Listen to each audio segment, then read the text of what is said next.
this afternoon, and thanks for all those who are listening in through the internet. We appreciate that. I am Bon Ku. I'm the associate professor here at Jefferson, and I run the design program at Sidney Kimmel Medical College.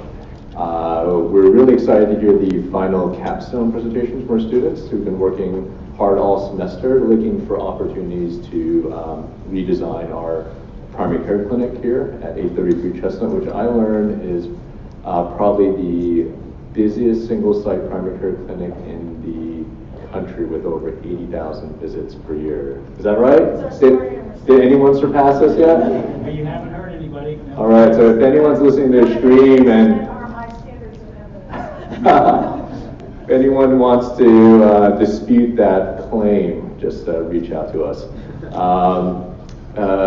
First, I just want to talk about burnout in medicine. So the highest burnout rates are among those on the front lines of care. So that's me, I'm an emergency medicine physician, and those are primary care physicians. And I think what's not appreciated with the burnout is the environment that we work in. I think a lot of healthcare in our environments, it's a very hostile, dysfunctional environment that we work in. I think that plays a large contributor to burnout in the way that our system is actually designed. So in our program, we try to redesign these systems that we work in, because I think if we make the provider experience good, that's going to have a direct impact upon our patients. I just want to thank the Department of Family Medicine for bearing with us all semester. You guys have been amazing. Thanks for inviting us into your house. So we really appreciate that. I want to thank our folks from Lehigh University, from the Healthcare Systems Engineering program. You guys have been amazing. I think this is the first time our med school or med students have worked with your engineering students. Is that right? Yep, fantastic. And for those out in GR, we thank our colleagues out in Grand Rapids, Michigan from Steelcase Health. You guys have been amazing partners with us. So I'm going to introduce Julie Gwynn, who's been co-directing the program. We'll kick off with the presentations for this afternoon. Right. Thank you, Bon. I will speak into the mic for our Grand Rapids friends. So I'm Julie. I'm an experienced designer here in Jefferson. I'm part of the Technology and Innovation Group, which is part of IS&T, and I think some folks from that will be joining us in a little bit. And when Bon reached out to our group earlier this year about collaborating on the curriculum, I was really excited. And then when I heard what he had planned, there was a definite moment of panic, because systems design and service design, that's what I do every day. So I know how hard it is and how hard it is to do in healthcare, and the idea that we were going to be sending students out, not even into a demo project, but into a real live medical space, and asking them to weave this work into their first year of medical school. It's really no small ask. And I have to say, at least based on what I have seen so far, they have absolutely hit it out of the park. It's been amazing. I've been so impressed with their creativity the whole way, and even more so their commitment to making real practical solutions that could really be implemented and have an impact in the family medicine space. So I am really excited to see the final presentations. I want to thank Bon for the opportunity to work with him. And I think with that, I will turn it over. All right. The first group. The first group. I think you guys know who you are. Yes. Workflows. This is you guys, right? Yeah. Mm-hmm. There's a clicker here too. If you want. But just speak to the microphone.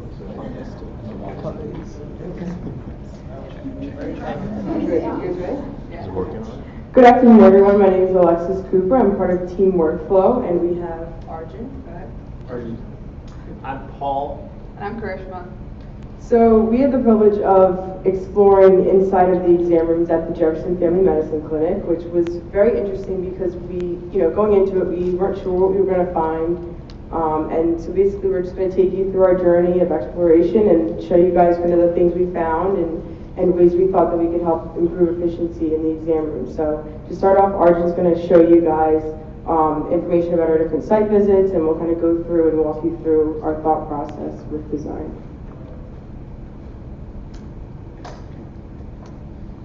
So we visited a couple clinics, starting with the Jefferson Medicine office.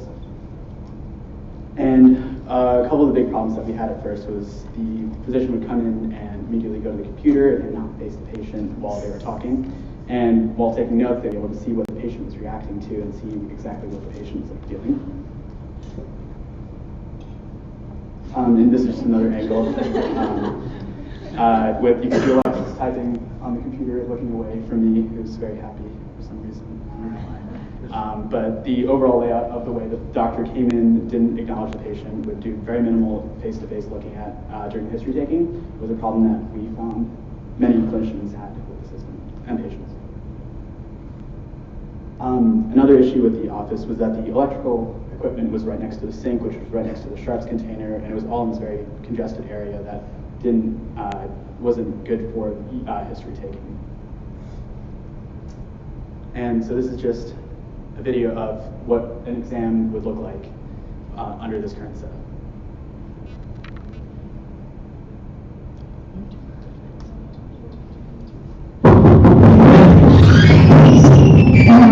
Good.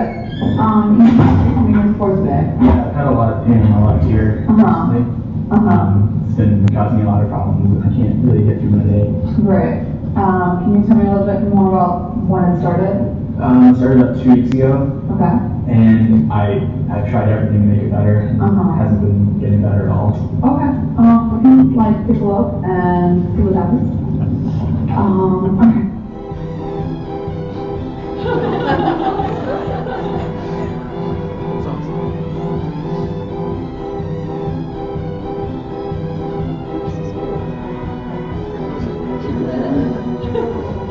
Okay. Do you have any other questions for me? That's it. Okay. All right. So you can see there was a lot of movement back and forth, and the doctor had to walk back and forth to get supplies throughout garbage, get to the equipment. So these are some of the problems that we had with the exam room at this point.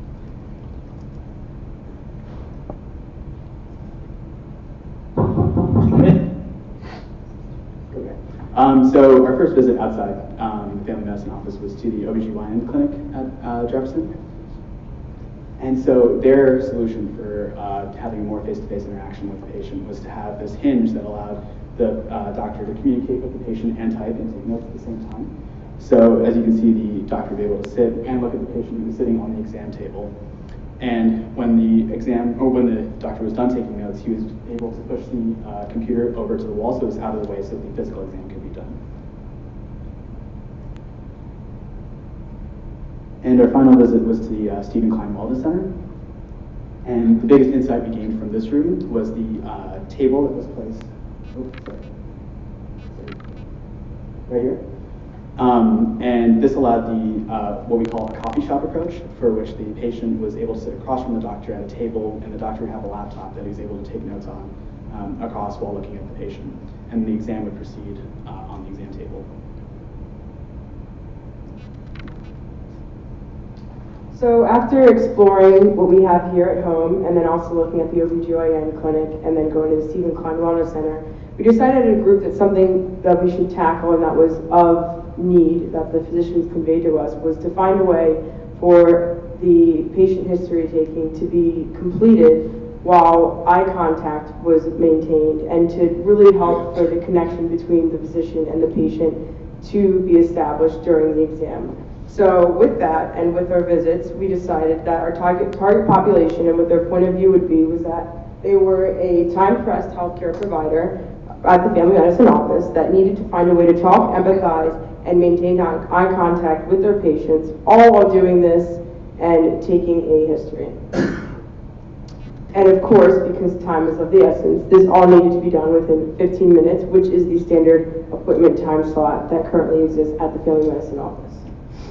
And of course, like I said, the physicians needed to find a way to do this that was going to make them feel, and their patients feel, that they cared and that they weren't being rushed within that time slot as well. And the most important thing was that we wanted to find a solution that was affordable and that could be done realistically within the room dimensions that already existed at the office. So, Paul?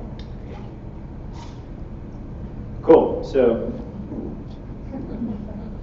all right. What did we actually do? So we partnered with Steelcase. They're a furniture company. They're the furniture company, and they make a lot of different solutions for the clinical exam space. And so we went through their catalog and thought, with Steelcase partnering, plus the research that we saw at Stephen Klein Wellness Center, at the OBGYN office, what we've seen at Jefferson Family Medicine, what would the ideal exam room be? And so we made a couple different solutions. One of them, in the ideal world, where Jefferson Family Medicine finally wins the lottery, and we have all the money that we could spend, and then the other solution saying, okay, if for some reason that's not plausible, how can we do a really low cost, but just as effective solution to hit on some of the points that Alexis was saying. It's my first time ever using a clicker and using the power. That's great. All right, so this is the first item that I'll show you a layout of the room after I show you the items. So this is the empath. Wow, Paul, that doesn't look like a typical exam table, because it's not. So this is where the patient would sit. It does recline into a full, a full exam table where a patient can lie down for a full physical exam. But we think that this chair, taking the place of the very mechanical exam table, would create a lot more empathy in the room. Patients feel much less like a specimen when they are on it. So this is the empath. And this is a glamour shot of the empath in use. Next is the relay, and Arjun talked about the computer arm at the at the OBGYN office. And this is what we think Steelcase's best solution for the computer arm is. It's called the relay. Yet another glamour shot. And we'll show you how these items are placed in the room. This is the aspect. It is where the patient and the patient's family would sit, but also the medical student. Something that we noticed when we were shadowing the family medicine office is that there's basically always a medical student present in the visits, but there's not always a carved out or designated space for where that medical student should go. So sometimes they are awkwardly standing off to the side. Sometimes they're sitting next to the patient, and we wanted to very consciously put in a space for the medical student to exist in the room. I'm a patient at the family medicine office, and one visit that I went to, the most recent one, I remember sitting in one of these chairs, and therefore the medical student didn't have a place to sit, so they were just weirdly towering over me while I was trying to speak with the physician. So we wanted to be deliberate about that. And then this is the verge, nice stool where the physician can sit, and this is the physician sitting on the stool. That's nice. So what about the actual space itself? I'm sure you all know that most of the rooms in the family medicine office has very, very different layouts from one another, right? They're not standardized. So we just picked one random room, viewed it as a template, and said, okay, designing within this room, within the constraints of this room, what can we do? So you'll notice anything in black is something that was already built into the room. It's a constraint of ours, right? So we have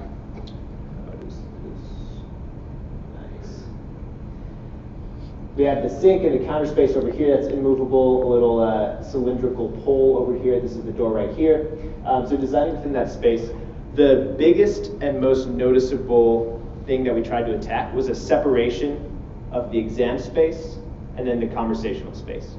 So this orange line right here is the separation between the two. Something we think Stephen Klein Wellness Center does super well is that when you walk in the room, you're not just immediately on the exam table having a weird exam table to chair conversation.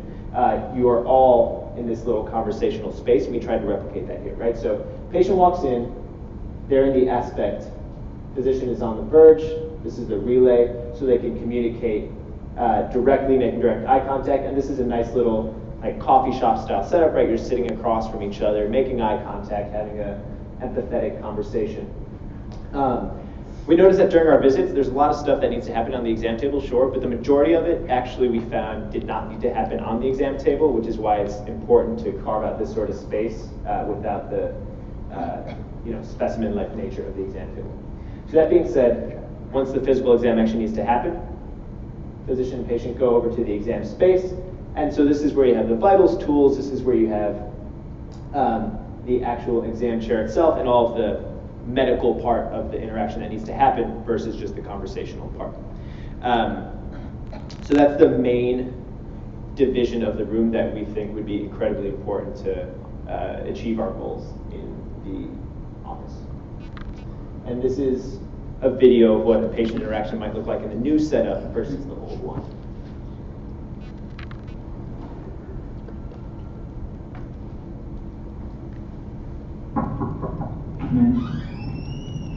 Hey, how's it going? I'm alright. That's always cause for concern, but I'm glad you came in. Hi. So, you said you were not feeling so great. Tell me a little bit more about what you're doing.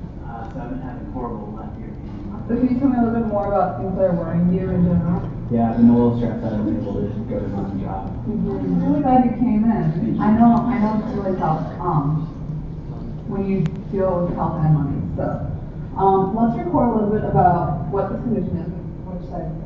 Left ear. Left side. Okay, cool.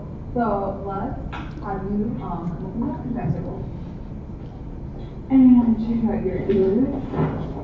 Okay, so let's just take a look at your ear. Okay. So yeah, just to get some information. I'm glad you came in. What I'm going to recommend for you is to just get some general antibiotics. Yeah, I'm glad you came in. Thanks for coming. Okay, so you can see how much the kind of like conversation and workflow has improved just by moving the location of some of the key aspects of this room. So I'm going to speak a little bit more to the design principles that we employed. As we mentioned earlier, we did this kind of like coffee shop approach. So it's nice to separate the conversation that you're having with your physician from the actual exam. And it kind of brings back this humanism in medicine so that the patient isn't an object, but it's more of a person. And they're kind of reminded of that through this layout. And we find that there's an improved communication when you have the patient more comfortable feeling just like the doctor's listening to them as opposed to just taking notes. It makes it more of a personalized experience. So tracing some footsteps. One of the things that we noticed was there was an inefficient design layout. So the physician was going back and forth, and you kind of saw that in the video, finding things, then examining the patient, then throwing away the thing, then going to the computer, and it was just messy. So we moved the exam materials, the waste bins, and the actual exam chair. And we also designed the room such that there's a specific MA prepping area, so the MAs specifically have areas and spaces that work for them, and their needs are also accounted for. And Alexis is going to explain a little bit more about that. So this was taken from a visit that I actually had during the family medicine office. So I had a little notepad, and with each visit, I kind of jotted down really quick the footsteps that the physician took in the room. So this example is modeled after a patient, which Arjun modeled, that had a chief complaint of an earache and just like a general head cold. So the first thing I noticed when the physician came in the room was that they went straight to the computer, which was, alarming, but I kind of also expected it from having conversations with residents and physicians that were working in the area and expressed that this was one of their biggest concerns. And after that, they went right to the tools, which are over here, which was the otoscope and the ophthalmoscope and the sphygmometer. And after that, the physician needed to grab tongue depressors and other materials and had to go back to the prep area where the cabinets were to get that. So that was shown by Karishma in the first video.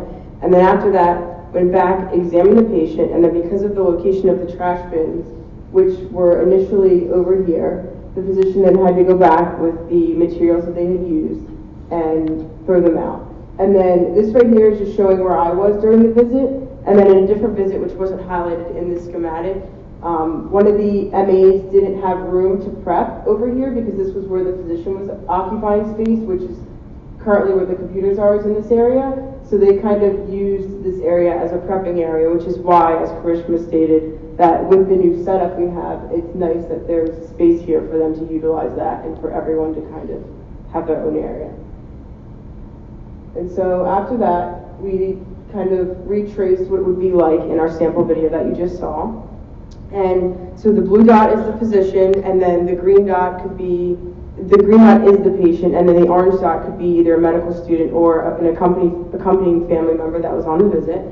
And so with this, we saw that the way the workflow of the room was, is that the physician could come in and wash their hands, as Karishma showed, and then come in and sit down. And because we know that the charting is an important thing, and we wanted to, make it work for the physician and how the flow should be, we have it set up, as we showed in the video, where they can have a conversation with the patient and still get that eye contact in, while also using the computer and charting and maintaining the privacy of what's being done on the computer. So there was no, counter looking and things of that nature on what the physician was doing.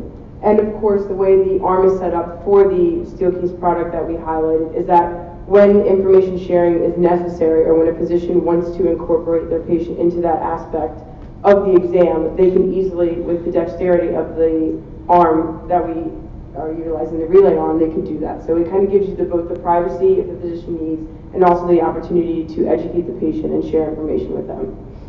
So then after this, the physician could go over and the patient could go over, as they highlighted, and complete the exam. So up here, and what we showed with our prototypes, was that we could bring all of this into one space, so that when the physician is done using the ear cover for the otoscope and things of that nature, or if they're using curettes or tongue depressors, instead of walking around the room, they can easily drop right into the trash can. And then similar to, as you saw, the sharps container that was previously over here, that is in this location as well for easy access for disposal. So basically, as you saw with the two models, there's kind of a large difference in workflow within the room. There's less movement with this design. So it was pretty neat to kind of go through the process and figure this out. So Krish was going to summarize everything, and we actually have one more solution that we're going to share with you, which we found ironically after filming. We were like on our way out and finishing, and then we had a light bulb moment. So she's going to highlight that right now. Cool. Okay, so as we kind of previously discussed, there's a lot of people in this room. There's the physician, there's the patient, there's the MA and nurse, and because Jefferson is a teaching hospital, you also have a medical student. So as we mentioned earlier, we created a space for the MAs, created a space for the medical student, and by giving everyone their own space in their own designated area, it just prevents inefficient use of space, essentially. We have kind of two solutions. So the budget solution would be not implementing Steelcase furniture, but just working with what we already have. And that was kind of what we discovered, is that if we just rearrange the room, it creates a lot more space. If we rearrange the chairs where the family sits, the exam table, and the trash cans, one creates a lot more space. The kind of middle area is a lot more open. Two, it really allows the physician, it forces the physician to face the patient, just because of the location that the exam table would be in. And three, allows for more efficiency because the trash can is right next to all the tools that the physician needs to dispose of. And so that would be our budget solution. And then the kind of like dream solution would be to employ the empath and the Verge and all these other Steelcase technologies, and we would love to pilot that as well. But if that doesn't work out, this is also something that could be implemented at the family medicine office tomorrow, which is kind of awesome. So as we mentioned, there's a lot more space. There's a lot more space in the middle. The physician, even while charting, is forced to look at the patient.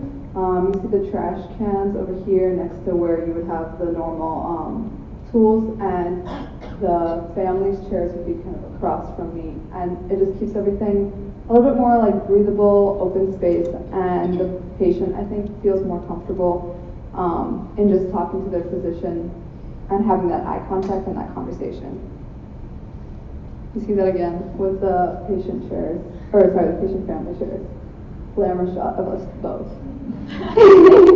And then kind of designing for the human factor. So a couple of principles that Steelcase highlights is having this connection, empathy, and humanism, and empowerment, sorry. And I think it's really important to empower our physicians so the physicians have better workplaces and workflows, and so they are less frustrated by their space and can spend more time with their patients.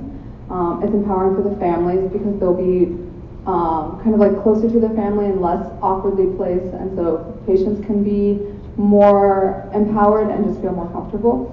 And it just creates that humanizing touch and allows physicians and patients and really all of the colleagues working in the JFMA office to have this sense of connection. So thank you for your time. You can make a few questions, and if you could just repeat the question into the mic, so for those listening, because they probably won't be. Does anyone have any questions? So you guys, I remember I took a tour as well, and you made an allusion to this, that all the different rooms have different layouts. So do you have a sense whether the proposed rearrangement that you guys have with the current furniture could fit in all the different room layouts? Right, so the question was, every room is kind of a little bit different. Does this solution work for every single room, or do we have an idea? So we mainly focused in 801, but I think the basic idea would definitely work because it's really this idea of creating the exam table at a diagonal, if you can see that, from the computer, and then moving the trash cans so that they are in a more like effective location next to the like otoscope and everything, and having the patient chairs close to the exam table. If you guys wanted to follow up. Yeah, just add one thing. So that's a great question. Obviously, all the rooms are very different in the office, and I think looking at the different rooms, while no two are the same, they are roughly groupable into a few different groups, like maybe 3 or 4 different types of rooms, and so that wouldn't require 40-something different rooms. It wouldn't require 40 different plans. It, maybe be 3 or 4 similar looking plans that we just then apply to each of those different clusters. If that makes sense. Yeah. One of the constraints that you're dealing with is the 15-minute appointment time. Yeah. And so it seems like the new design would lead to fewer steps that the physician has to take in that exam room. So in fact, you might improve the physician's efficiency in that room by having less moving around to find something in one side of the room or the other in the trash. So there may be a lot less wasted time in the exam room. You didn't study any of these sort of time motion variables, did you? Yeah, so the question, the common question was that because there are fewer footsteps in our design than the traditional design, the idea is that we probably cut down the amount of time taken during a visit. And the question was, did we track anything in regards to time and footsteps? I think no. Right? Yeah, so ideally what we would like to do is pilot. So that moving along in next steps, ideally what we'd like to do is pilot this setup, and we could, start it tomorrow because the last solution we had was with current products. And we would like to start doing that and getting metrics on the actual efficiency cut downs and to really see, is this like how significant of an impact this can make? And also we would like to get feedback from people that are currently operating in the room. So that would ideally be our next step, is to kind of get more information on that and to get data on that and measurables to see the success rate.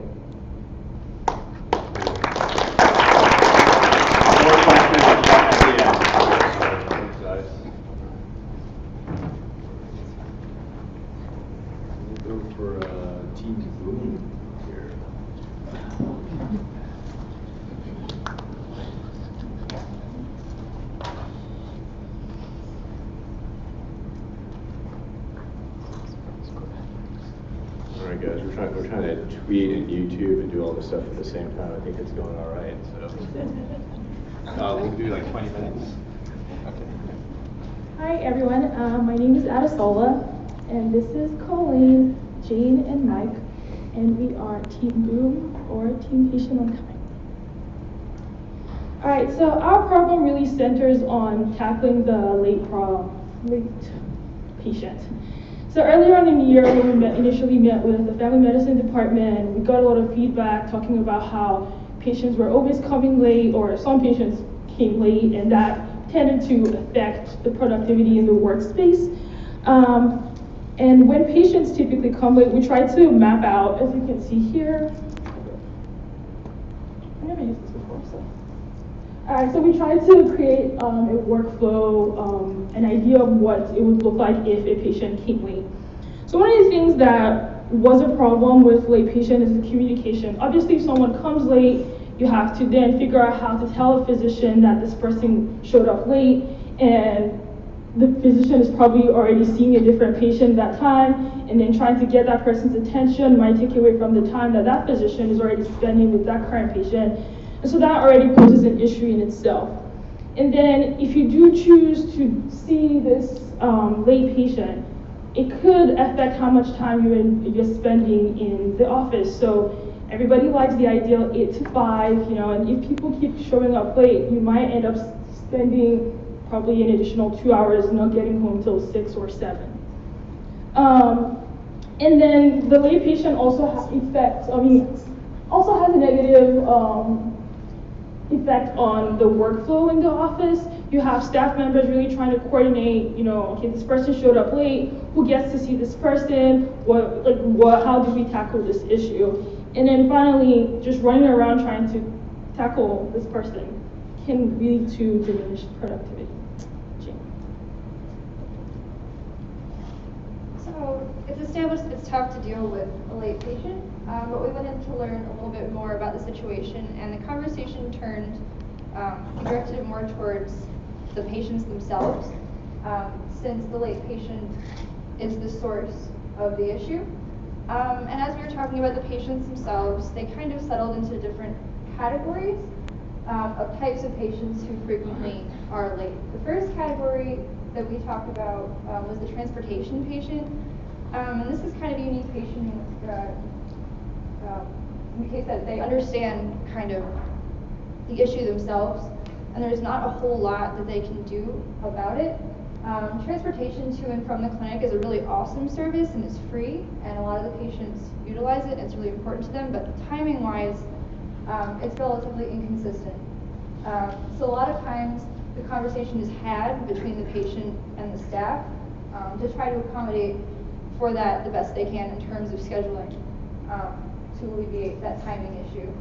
The second category of patient is kind of just the problem patient, for lack of a better word, overall. Some patients locally are a little bit more difficult to manage. It's kind of a broader issue with the patient. They'll be a little bit more maybe disruptive in the waiting area, and they might not have the supports to structure their schedule to get there on time. And because this problem is likely a more pervasive problem, we decided not to really focus on that, since it seems to be more of a separate issue. But this third category was really interesting to us, these people who were born late. It's just, everything else is relatively stable, except for the fact that they are consistently, significantly late to their appointments. So we thought a little bit more about that, people who are chronically late in the context of a medical appointment. And they fell into two broader groups. The first group is motivated to arrive late. They are actively showing up a little bit later. And from their perspective, it makes sense, considering when you sign up for an appointment with a provider, there is somewhat of an understanding that you're not going to be talking to the doctor at that 10 o'clock time that they give you. So the rationale is pretty straightforward. If I arrive a couple minutes late, they'll see me when they're going to see me anyways, and I'll save on my waiting time. The other category isn't so much people who are consciously arriving later. They're just not super motivated to put in the effort to get there on time. We subdivided these two categories that we thought were specifically relevant to this situation. The first is the patient who arrives or is unmotivated to be on time, except for in the situation in which there would be consequences. They are the consequence avoiders, and I personally understand this well, because sometimes I fall into this category where they just don't necessarily have that fire under their butt to get there at that 10 o'clock unless something bad is going to happen. And of course, there are consequences for these patients, but maybe they aren't aware of those consequences as they could be. The second category of patients who are unmotivated to arrive on time are those who are aware of the consequences and they're just not incredibly motivated by them. Sure, they might be seen later, seen at all. They understand these things, take them into account, and for whatever reason they end up being late. So we're moving towards thinking about a solution. We're thinking about what we learned about motivations or lack thereof, why people end up being late, and we thought of groups that might make sense for us to target. The first group, the consequence avoider, made the most sense for us because there are in fact consequences, and if we could raise awareness of those consequences, namely you might be seen a whole lot later or not at all, depending on scheduling, we might be able to motivate them to change their behavior before they do it. In terms of the consequence insensitive, of course they're a little bit tougher to manage because they are to some degree aware of the bad things that could happen if they are late. But if we do stress, there is the possibility that it gets seen. If anything's going to motivate them, that would likely be it. The weight avoider is a little bit more complicated because we determined that it's not really a realistic thing to promise that they're going to be seen in a certain amount of time, which is their main motivator. But there are different ways to approach this. We had talked about making the waiting experience as positive as possible, but that ended up being kind of a different direction that we didn't aggressively pursue. We thought that maybe the best we can do with the weight avoider is to stress to them that we understand their concern and that their optimum shortest wait time would occur if they were to arrive a little bit early so that things could have optimal flow. Also, not necessarily in the context of the chronic late patient, but everybody has an off day. Everybody forgets things sometimes. And so if we were to have an overall system, we might be able to scoop up a couple of the one-time mistakes. If you forget your appointment, if you're having a rush day, if you forgot a little bit ahead of time that you had double booked, you might be able to counter for that effect before it's happening actively at the clinic. Which brings us to our solution. So to tackle the idea of the late patient, we developed the patient on time prototype, which is a carefully designed automated reminder system. So just to take a look at what's happening here. So the patient can opt in to get text messages or automated voicemails from Jefferson Family Med. And then they have the option to either confirm their appointment with a simple text back or to cancel their appointment right then. So this first message will occur 2 days before their appointment.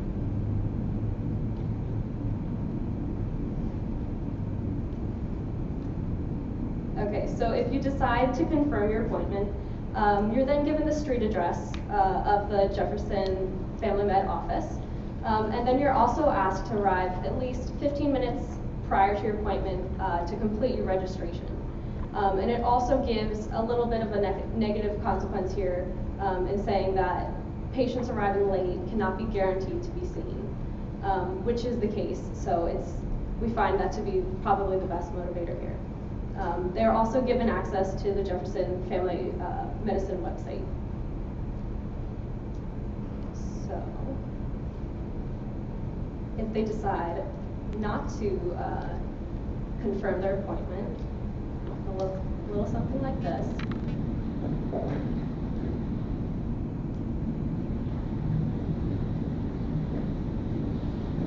Okay, and you can see there that their appointment was canceled right away. And they're given the option to call the Family Med office at the 1-800 number to schedule a new appointment that works better for them.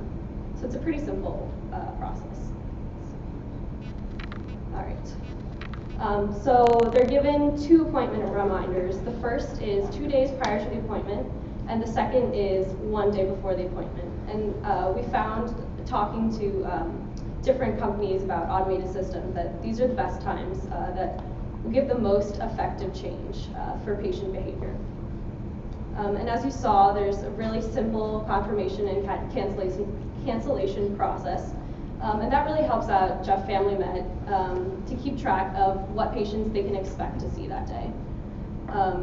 Also, when they're given a text message, it's very easy.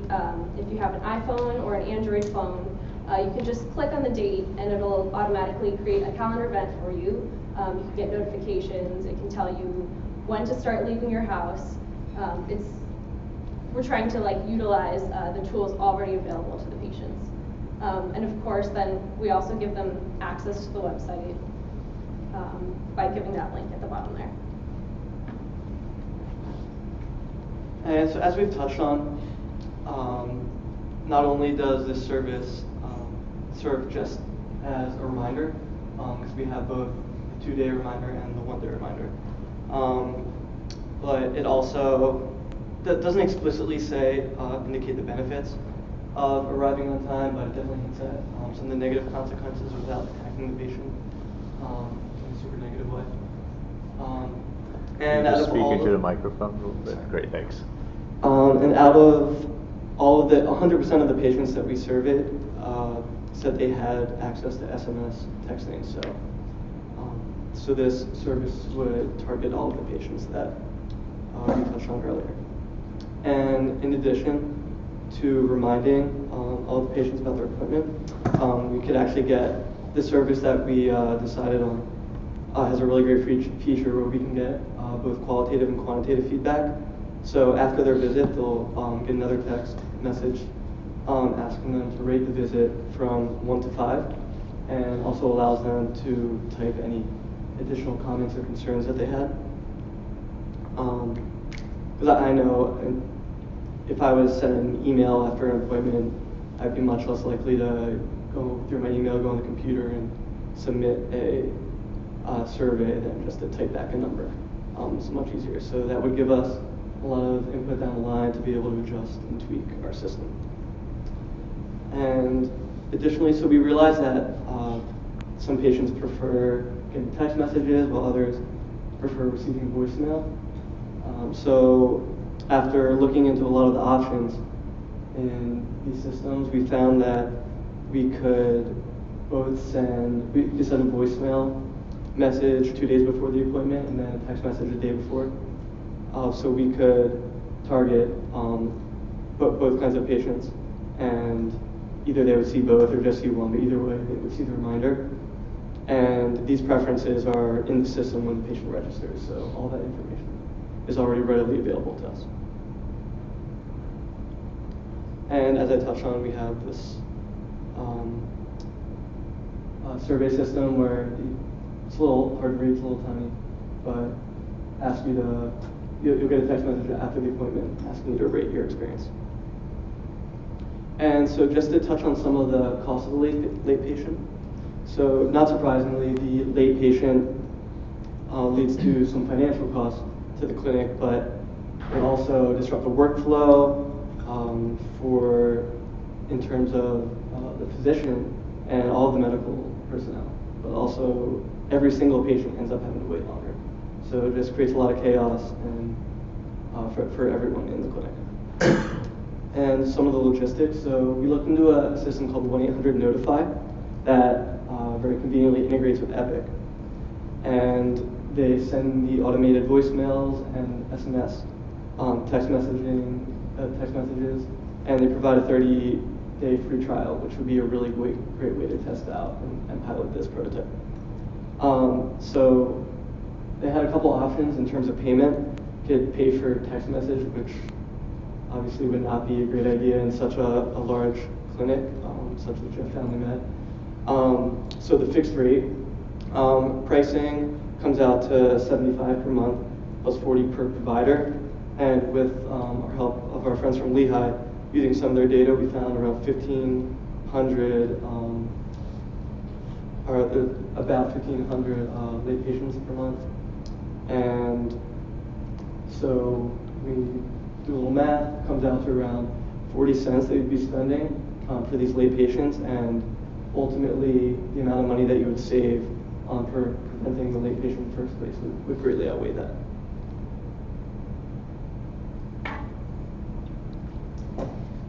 So in summary, just to kind of touch on what Mike was saying earlier, late patients cost practices a lot of money, and like I said last time, we gave this presentation too.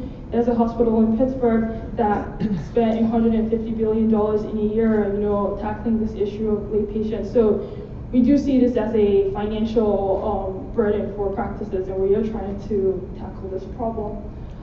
So our solution really is to create an SMS-based appointment reminder that allows patients to confirm their appointments so that they're not going to show up. We can fill the slot with other people that need to be seen, or at least allow people to really actively plan their days. Like, okay, this person's going to show up at this time. What do I need to do to be ready for this patient? We are really trying to reinforce the on-time behavior for patients. And I know Jane spent a lot of time talking about the different reasons why patients are late. So hopefully, if we can, try to foster people showing up to the offices on time. And then Mike also talked about capturing patient feedback. We always want to see how we can improve and learn, and so that would be really great. Talking about the 1-800 notify system again, it's just a fixed monthly rate of $1.40. And again, you'll be saving more money than you're spending. And Colleen actually did a really interesting survey last time when she went to the family medicine waiting room and asked about what patients will actually love to hear if they receive this text messages. And people were 3 times more likely to arrive on time, based off of our pilot text messaging system. And when we talked to the 1-800 notify company, they shared that there was a 30% increase in clinic visits. And I know at the beginning we were talking about this practice sees 80,000 people a year. So imagine upping your numbers by 30%. You can get to meet more financial numbers. At the same time, you are also mitigating a huge problem. And there's a 6% increase in provider satisfaction scores. Of course, if I show up on time, and I get seen, I'm going to leave happier than if I came late and then frustration, the entire time. So, this is patient on time. Do you guys have any questions?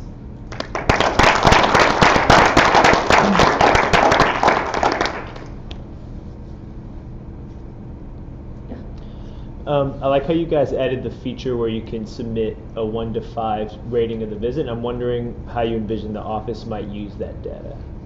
All right, so the question was asking, what Paul was saying that he liked how we have a rating system of people's visits to the practice, and how might we actually use that data to better serve the practice. I mean, ideally, this information be connected to the patient that it came from. So if we wanted to go in that direction, we could follow up with the patient themselves. Additionally, it's good to gauge whether people are having a good experience or not in general. I mean, we can make it more specific if we've decided to do that with questions. Ideally, to be able to write as opposed to just 1 through 5. There's a lot of different directions we can do that. I'll just add to that there's currently like a comment box at the family med office, which just has like little note cards kind of like crumpled up in there. They just kind of reach out and see they said it, literally said the word good. I went through a bunch of them. So hopefully that if we have a quantitative score assigned to this, then we can use that to kind of compare it to the quality measures. So part of my responsibility is the patient satisfaction piece of JEF reports approving. So to help out with that, if you were to get that before a patient were to get a Press-Ganey or CG-CAP score, and let's say that they were to get a 1 or 2, a lower score, what probably would happen and be in place for a workflow is somebody would reach out and say, okay, we see that you had a really not so good experience. Can we talk through, see how we can improve, kind of go through that. So it would be valuable to see the value there, because oftentimes if that happens, they send it as soon as they leave, somebody can be on the phone within half an hour to an hour, and you can try to mitigate some of the later response when that survey comes either electronically or via mail. And oftentimes patients are thrilled to have somebody reach out, address the issue, and say that, we will work on that. That's really valuable feedback. So just as far as that goes. So. Question from the live stream, in case not sure if they missed it, but could you give the patient a heads up if the provider is running late?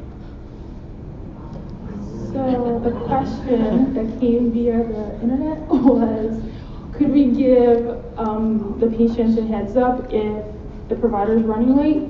And I personally can't see this going either way. I mean, we can make it a two-way stream. You can tell the patient, you know, your appointment is on time, it's at 10, show up at this time, or hey, your physician might be running a little bit late by 10 minutes. We have scheduled you for a different time, and kind of see how that can go. Yeah, we've been trying to get a better feel for exactly what we can do within this program, like within this setup, because they are kind of so intimately connected. Like, this is the program that you use, it seems, with Epic. So we've been just trying to have conversations with them to figure out what our options are in that framework. But that would be really exciting. Yeah. Okay, cool. So, at the end, we're gonna go next person. Next time. Okay, next team with the team. Or so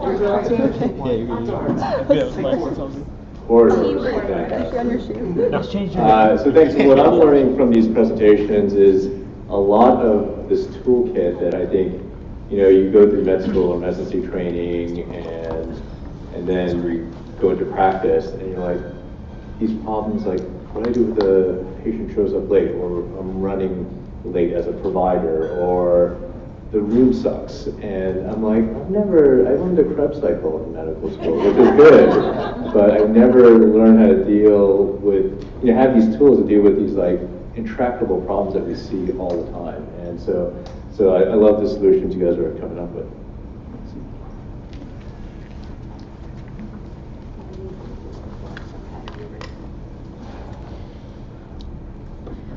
Okay, hi everyone. We are Team Corridors, and our challenge was dealing with kind of the interclinical space. So not the waiting room, not the patient room, but where the medical assistants are, where the doctors are, etc. I want to say hello to our friends in Grand Rapids who are joining us, and I know my mom is watching the live stream. So, hi Mom! So, who is Team Corridors? I'm Michaela Collins. I'm Julie Christensen. I'm Jared Bowden. Terry Gow. And I'm Justin Turpin. So why Jefferson Family Medicine? You've already heard it's a huge clinic, potentially the biggest and busiest in the United States, but there's this limited space for interprofessional collaboration and patient care. I'll get into the actual layout of the clinic in just a couple seconds, but you've got all of these different people moving through the space at any given time. You have the resident physicians, the supervising physicians, you have patients, you have medical assistants, which we will abbreviate from here on in as MAs, and you have the medical students as well. And it becomes this very, very busy space. This is a little mock-up of one of the teams. There's 4 teams in the family medicine clinic. Thank you, Terry, for drawing this up. So you can see, in the middle here is one of the really big desks. If you've been in family medicine clinic, you know what it looks like, these massive hulking things. We've taken to calling this the H zone. It looks a little bit like an H with the hallways. So in this H zone, right in the middle of these 2 desks and computers right here, those are where the MAA sit. So they're the medical assistants who are charged with talking to insurance companies, doing pre-clearance, etc. They basically sit there, talk on the phone for most of the time, but also talk with patients. On the 2 computers on the end here, these are for the MABs. So they're the medical assistants who go, they room patients, they do vitals, they're moving in and out of the space constantly. And per team, there's at any given time between 3 and 5 MABs working in the space. And then, of course, you have the doctors who are in there, the medical students, etc., etc. There's a lot of movement in not a huge space. And really, you only have 2 computers here that you can work with. So, again, this is the lovely H zone. And this is another view. You also get patients who wander back here. They're not really supposed to. This is kind of the messy back end of clinical practice that no one really wants to see. And it's not working really efficiently. It's not serving anyone who's in the area to the best of its ability. So this brings us to our big problem. You've got multiple users moving in and out of the space. You have this vast misuse of space.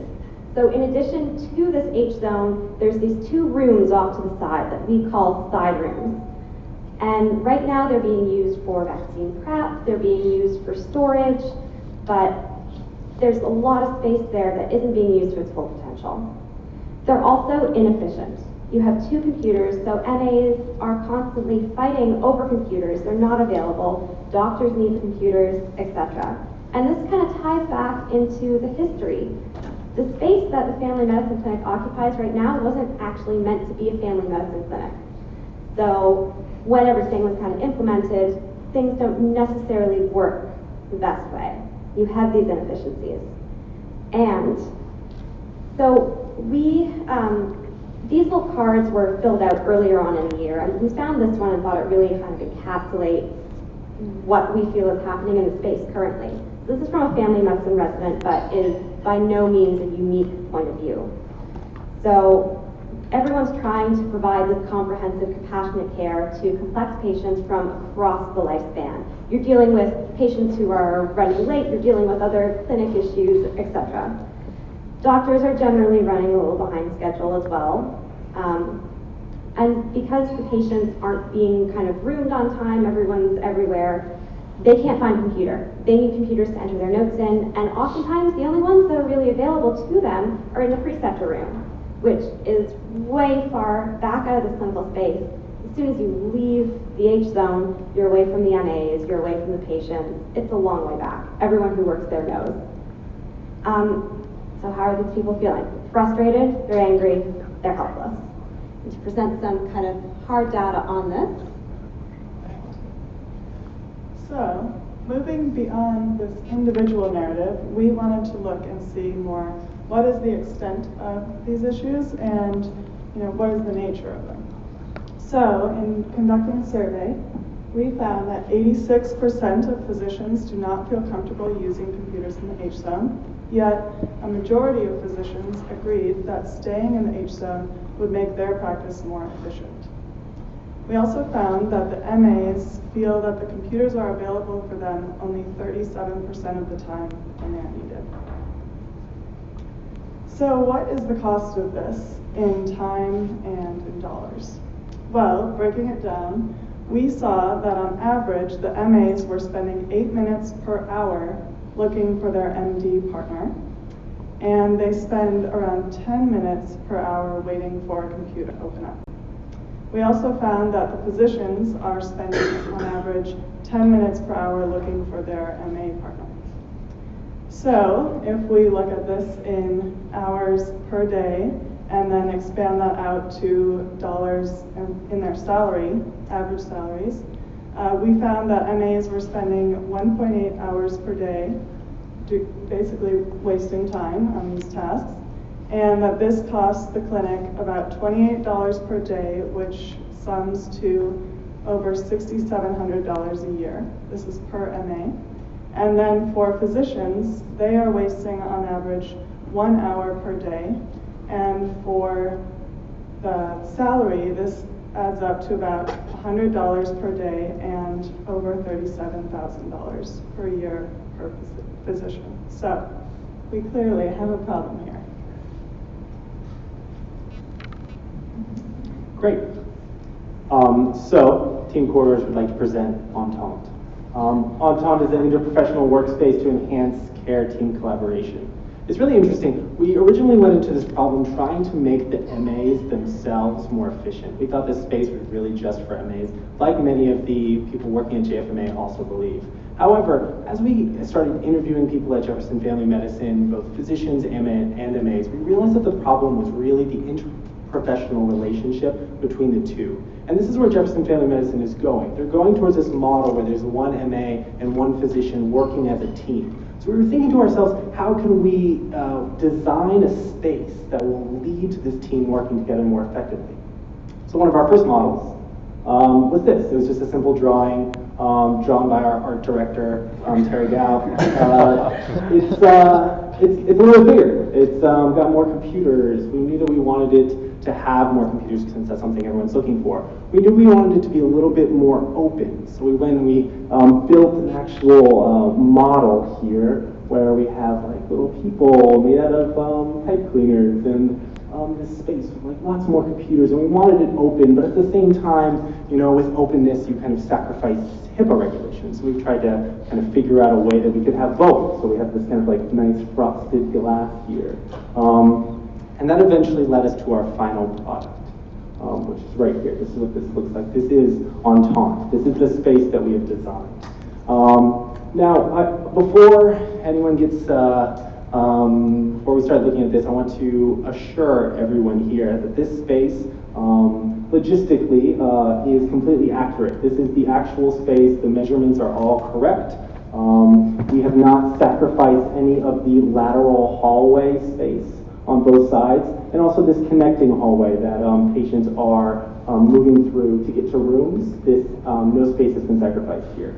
So as you can see, just by reorganizing these computers in a way, in a different position, we can see that we've added twice as many computers and a lot more room. So that's a really interesting way that we went about this. Mainly I want to point out that this section right here will be for MABs, and this section is more of a physician space, because again, we want to integrate those two. So moving on, what do the physicians have to do with this space? So originally, we did some research and we came up with, we were talking with some physicians and they were talking about, oh, well, you know, I don't use the computers in the H-Zone because I don't feel comfortable. But when I do use them, sometimes it's something really quick. Sometimes I just need to print out a health education form or something like that. So we created this kind of standing space right here with some standing desks where physicians could come and easily use these computers for a really quick stop. Kind of like a quick stop for like really fast things. But also we have these two computers right here, which can be used to put in notes. All of these are standing desks, so if you go back to this space, these are not chairs at ground level. These are instead standing desks. These are more of a stool type desk. So these can be pushed away and used as standing. And studies show that when you're standing during work, you're usually more productive, and going between standing and sitting is very important for productivity. Also, this really keeps the care team together. You know, studies have shown that when the care teams are in the same space, they are more effective and they're better at doing patient care, and that's what we really care about here. It can also cut down on time. Time you may not think is an issue initially, but when you start adding up the time, as Julie pointed out, those minutes really add up. Moving on, this is kind of the MA section. And when we talk about the MAs, I'm specifically talking about the MABs, the ones that are directly interacting with patients. This is a nice space. We've added 2 more computers here, extra computers, small amount, same amount of workspace that they have on the sides here, which is great. It's lovely, you know, when you go to these desks in the actual space now, there's photos, there's everything. So these are definitely able to be customized if MAs want to. Also, there's this kind of open space here. There's extra storage space, which I can show you right here. These nice storage containers right here is really nice. You can stand or sit, and again, this is kind of HIPAA compliant because we have these nice answer panels.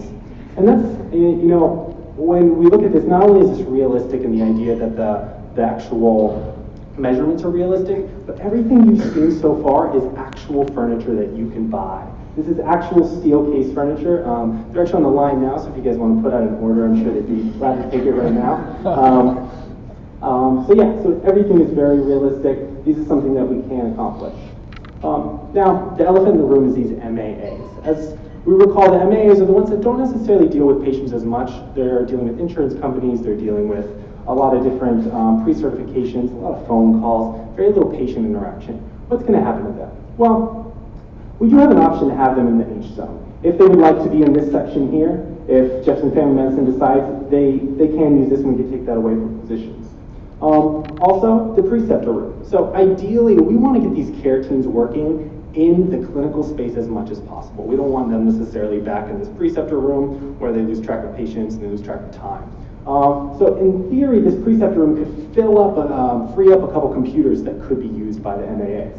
Also the side rooms. The side rooms is something that we never actually addressed, but there's a lot of space in these side rooms, a lot of space that's not being used effectively. So if given more time, we could definitely come up with a really effective way to use that space as well.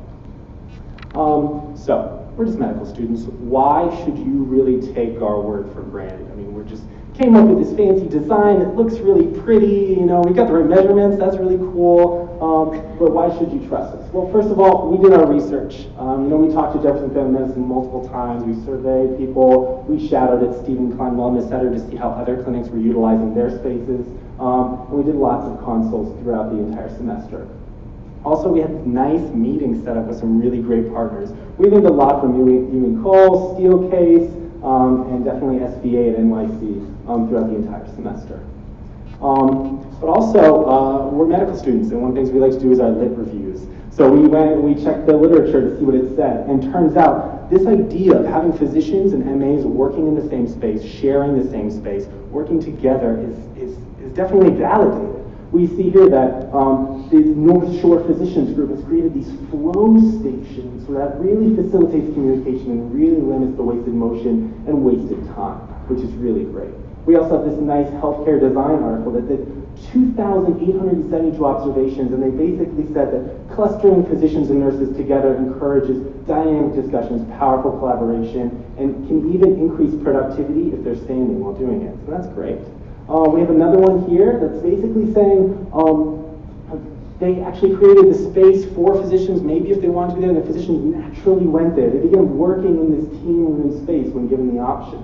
In addition, in fact, most caregivers were observed standing. There was this idea where physicians were talking about how, well, a lot of times when I go to my computer, I'm really just kind of standing over it and typing because it's, print something. So that would be solved for those standing desks. And that's it. We would love to spend a lot of time on questions here. So if you guys have any questions, if anyone from the live chat, Michaela's mom wants to just shout out, we could definitely take questions. Thank you. And Terry has all the different measurements, and Justin too has worked on this project, so we're really great at answering questions if you have any. Thank you.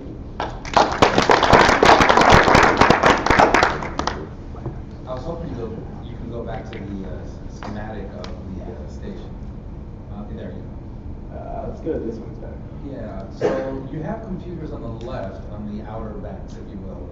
Why not the same on the right, on the outer banks on this side? Those look like, what are those, bins maybe, or trays? I mean, there's certainly a role for that, but I'm just wondering if we're trying to get as many computers in play here, that might be another possibility. So this quick stop design that we came up with is actually... Can you repeat the question? Oh, yes. The question was, why don't we incorporate the same kind of standing desks that we have on the left on the right side as well? And we were... Okay, so this quick stop standing station that we just came up with was actually implemented last night. Yeah. So, I think that we could definitely also mock those up on that side as well. Not sure how many computers we're getting. Yeah. So we thought that by doubling the computers, we were already asking a lot. But if we have enough, definitely would be amazing if we could also have 10 computers in there. Yeah. Money's no object. Pictures right in the chat. Well, so you guys did a really good job analyzing the cost in loss of productivity and all the walking around and wasted time. Do you have an idea of how much this solution would cost to implement to relate it back to those savings? We don't really know that right now because so the answer panels I think are around $160 each, and we've incorporated answer panels with two different sizes so the prices will be a little bit variable.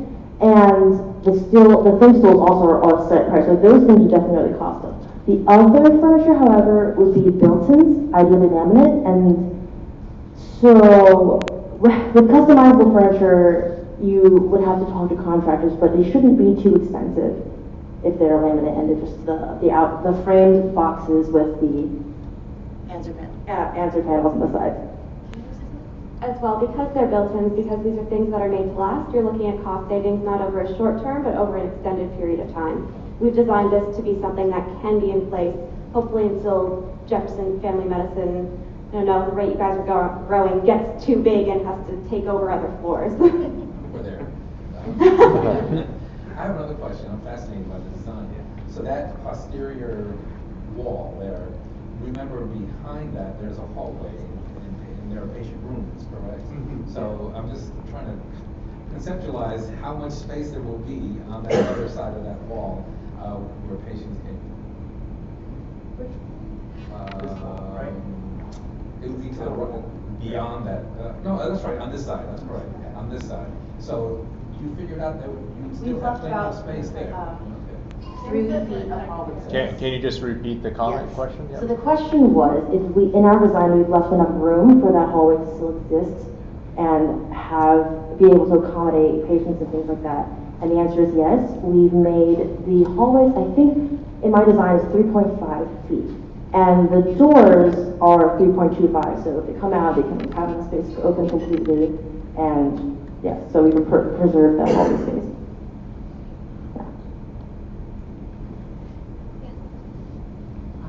Can you go back to the schematic of the whole space? That one? Yeah, right there. So on either side, it looks like you have either a printer or a multi-purpose fax printer. How would that be HIPAA compliant given the traffic issues? So the question was, on either side of the desk, there are 2 printers, one on each side, and how is that HIPAA compliant? That's already the setup in the Family Med office. So those. And that's the existing setup? That's the existing setup. And is that a printer and is it a multi-purpose? Just a printer. It's just a printer, okay.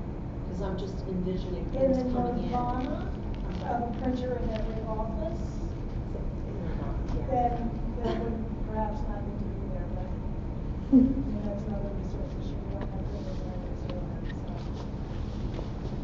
You know, when the printers, when the paper is coming out, it's spaced down, so that's HIPAA compliant. And plus we have constant traffic from either the MAs or the medical students or the providers constantly going to the printers and retrieving that information. So it's not there for all to see. Great. Great. Thank you, everybody.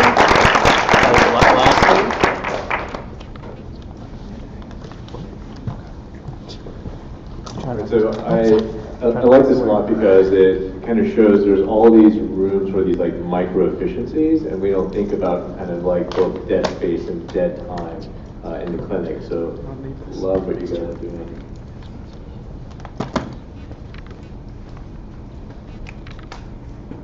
So you guys domain, right? All right.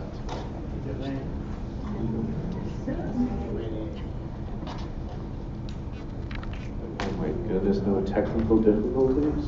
This time. Unbelievable. Yeah, wait till we get back. We'll see. Hello, welcome. We are Team Domain. I'm Matt. I'll let everyone else introduce themselves as well. I'm Molly. I'm Matt also. Yes, me. I'm Elizabeth. Perfect.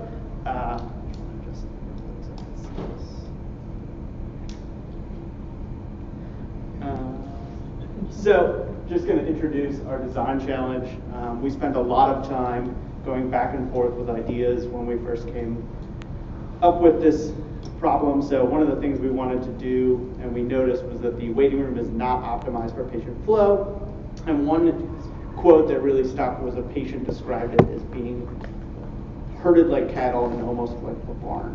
And for some reason that really stuck with us. And so we sort of centered our idea around reducing the barn feel as much as possible. In a setting that sees 80,000 people a year, you kind of have to have a large enough space so that you can see it and see all those people. The other thing that we noticed is that this patient population that Family Med sees, a lot of them are elderly, hard of hearing, non-native speakers, and they have a lot of first-time patients that come in. And so having a very large barn-esque waiting room is not necessarily probably the best for those that are hard of hearing, those that have trouble walking, and so we wanted to address some of those issues. So this is the current setup. As you can see, it is quite barn-esque, and I'm just going to keep repeating that. So the first thing that you come in, the photo on the left here, is the large check-in desk, so you sign into a computer, and then you go back and you wait. You get called up to the desk, and then you go back to the waiting area again. So there's a lot of walking. So again, keeping in mind, elderly, disabled, hard of hearing, you're calling them up by name, so that is an issue for the hard of hearing and the elderly, as well as all of the walking. So just a couple things to keep in mind as we progress. Actually go back here.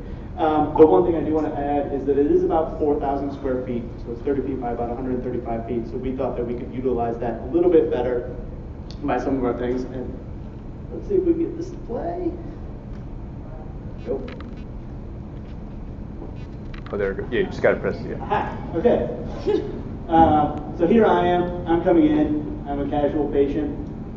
Signing in. I don't interact with anyone. Computer doesn't tell me where to go. Why might this be an issue? I can't type. The computer's very finicky about that. So maybe I don't get checked in. Maybe I don't. And then I continue on my way. Where am I going? There's nowhere to sit. I have to walk past all of this stuff. What if I had a broken leg? This is terrible. And here, now, finally, I can finally sit down and wait. And luckily, there was no other patients in here at this time, so I got very speedy service. And I completed the check-in process successfully. And if you could hear that slight whisper was me yelling as loud as she could. And you still could not hear it. There's a lot of background noise. And so this would be me checking in.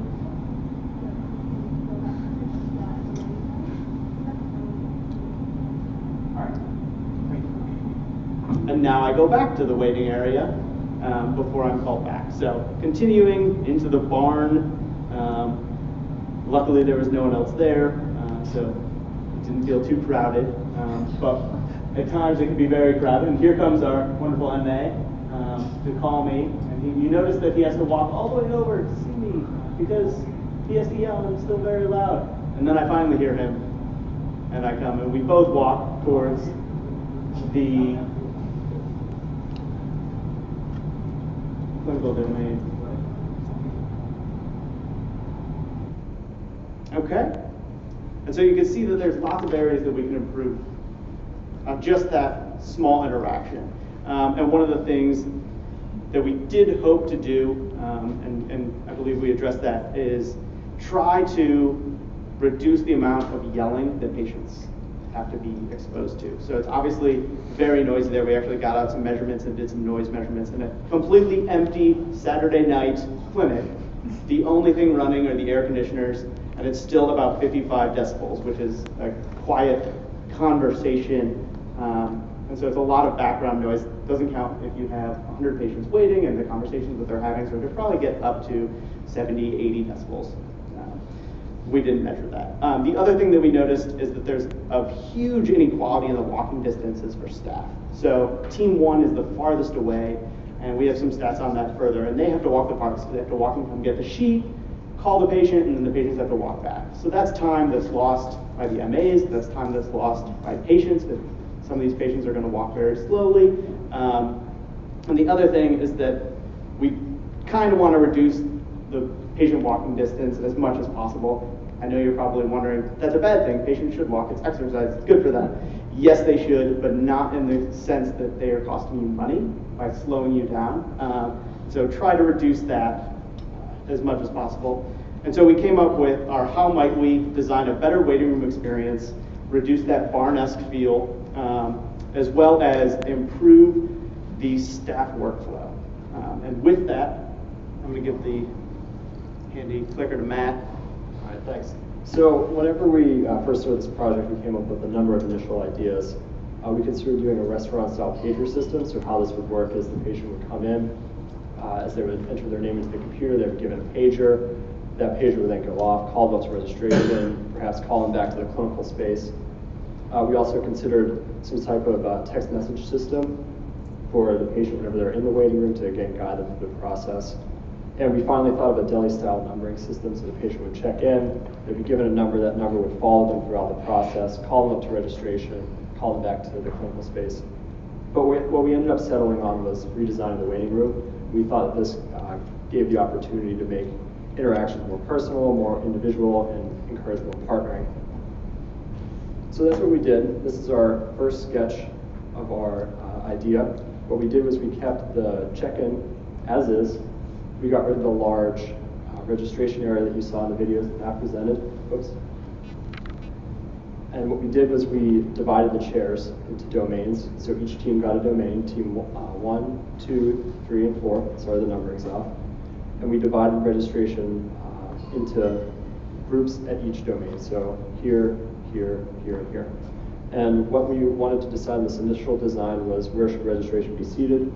Should they be seated at the front of the domain or toward the back? And we ended up selecting the front because that allowed them to act as kind of like a gatekeeper, look out for lost patients, perhaps guide people through the waiting room. Our second model was very simple. It was just a piece of foam board and some Legos. What you see here again is the check-in area, no large registration area. It's divided up into each domain. They're represented by the blue dots here. And then the chairs are these Legos. And between each domain, you can see some sort of wall, partition, divider to clearly separate the spaces so people don't wander and get lost. In our current and final prototype, we made a couple of revisions. This was made in Google SketchUp. It's a 3D model of the exact dimensions of the JFMA waiting room. So what you can see here again is check-in, no large registration area that's divided into 2 groups here and here. Each team has a domain, team 1, team 2, team 3, and team 4. What we did in this design was we have 2 registration units, one here and one here, and they each serve 2 domains or 2 teams. And we thought that this allowed flexibility among the registration staff so they can accommodate changes in patient number, changes in patient flow. And finally, the last thing that I want to point out is right here we position the patient chair so they're sitting side by side with the registration staff to allow for a more partnering, intimate relationship there. So I'm going to talk about some of the physical elements that we wanted to incorporate into our design. The first and most important in creating this sense of separate spaces for the different teams was a temporary wall. And we needed it to be something that really created a sense of a separate space, but that was also movable so that when the waiting room needed to be used for a staff meeting or some other purpose, you could easily move the wall. And it would be something that was highly customizable. So like perhaps each team could choose its own theme, so you could incorporate nature, you could, one idea was to have like a rotating gallery from local artwork, from local artists, or to feature patient artwork. This is an idea where you have, it comes in many colors, many patterns, and you can adhere it to an already existing wall, so it could be something that you changed up. And then we also needed to consider what kind of desks could be used that did a few things for us, that allowed the patient and the person who was registering the patient to have some semblance of privacy, and to also have it be something where if there was overflow in one pod, the person who's registering the patients could easily swivel around and help with some of that overflow. So you can see in the picture some of the different desks that we considered, and then Yashmi is going to talk about a bit. So going back to this slide, this is a steel case furniture that you can buy. And you can see here that... Can you speak into the mic? Thanks. You can see here that this desk, it allows you to face the patient sort of across the wall. So that was one design option. And some other ones we looked at was having a 3-way desk in the middle of the 2 domains, and having the patient and the registration staff work together from the same side. So that was a deliberate decision. We felt that it would facilitate the patient feeling that there was an intimate experience, and that the registration staff was working as their advocate rather than speaking to them. And these are some more other ideas for 3-way designs. So this is a smaller setup compared to the previous one. And you can also mount the computers on walls of those desks. So these are so we decided to do an actual prototype, and we went in on a lovely Saturday night to rearrange some of the furniture and kind of feel what it would be like to have the domains. So the first was a check-in process. So there is Matt checking in, and on the screen he would type in his name, and it would actually tell you which domain to go to. So here are some shots of kind of what we were doing with the walls here. You can see we put up some temporary walls, and we decided to prototype doing Team 1 space because it's the farthest walk, so we decided to figure out how we can kind of reduce their walk, and we also then had access to a permanent wall. So we have kind of whiteboards here, so that's also an option for temporary walls if they wanted. And then this is what we use. We use just kind of like a table to mock up these desks. And we've got 2 people sitting here for registration, and you could have patients kind of here, you could angle it. So this is kind of what you're looking at, these chairs and the desk there, and this is kind of the whiteboards that you see here. So these are just some different views of that prototype. So now we have a little video about kind of what the process would be if you did, if you siloed into different domains.